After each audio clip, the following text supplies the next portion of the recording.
DreAllDay.com. Dre Baldwin, DreAllDay.com. Let's talk about saving time, making the most of your time, maximizing time, creating more time. One way you're going to do that is to stop filling your time with meaningless work, doing things that aren't getting you any closer to where you want to be, things that aren't making you any better. That's what we're going to talk about here in this video. I got 4 tips for you to make sure you stop filling your time doing meaningless stuff that ain't going to do nothing for you. Would that be helpful to you?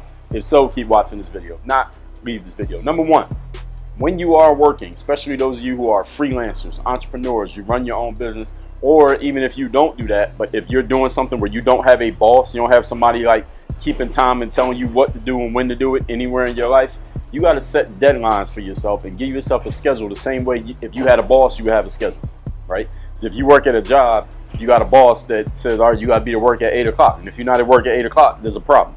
And you get off at 5, and at 5 o'clock, you better be done doing what you're supposed to do, or you're going to have a problem. That's what happens when you have a supervisor or a boss or somebody who has authority over you. They're making sure you adhere to that schedule, or you make sure you adhere to the schedule because you know something's going to happen if you don't. You need to start disciplining yourself to do the same thing when you're working. You got to hold yourself to a schedule, hold yourself accountable, make sure you are doing things on time, getting them done early, and make sure you're not going overtime and saying, all right, well, I didn't finish this today, I'll do it tomorrow, or I'll do it next week, or I'll do it when I get to it. If you had a boss, you wouldn't do that. So you got to start being your own boss. I've said this many times on my podcast, which is called Work on Your Game, by the way. It's every day.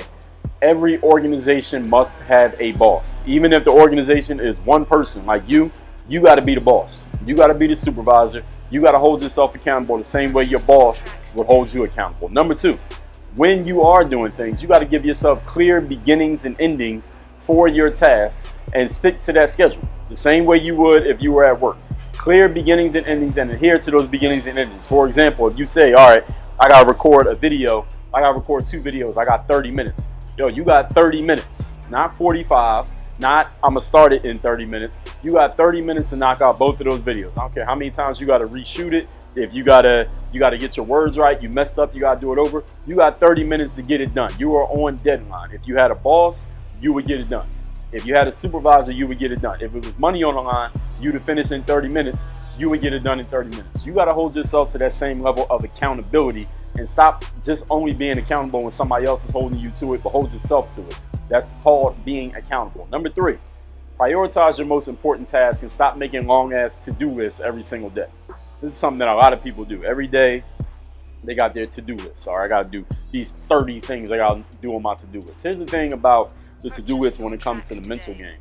Whenever you have a list of things that you want to achieve, but you haven't yet achieved them, you got them written down like that, and you don't finish them all, there's a little bit of space, a little bit of weight that list adds to your mind mentally, because unconsciously your mind knows what's on that list. And you're going to continue to be thinking about it unconsciously, even when you're not working anymore, while you're sleeping, while you're enjoying yourself, because you got this long list of things. And usually when people have these really long to-do lists, most of the time, there's a bunch of stuff on that list that you, every single day you see it and you don't do it. Then you don't do it. Weeks, months go by, you don't do it. A year goes by, you don't do it. How about you just cross that off the list and stop putting it on there as something to do? Because obviously it's not important. Obviously it's not urgent. Obviously it doesn't matter that much to you, because if it did, you would have did it by now. Even if it's something very simple. If you're going to do it, do it.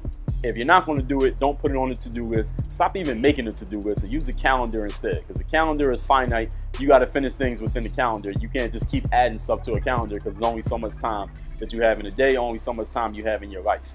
Number 4, those of you who are freelancers or entrepreneurs, use an assistant. Hire some help. Get a virtual assistant. Use Fiverr.com. Go on Upwork and hire some help. Even if they're helping you for 2 hours a week, 1 hour a day. Somebody to help you do things that you don't have to do yourself, that you could easily train somebody to do, or find somebody who already knows how to do it. Let them do that stuff so you can have more time on your hands to do the important things that only you can do.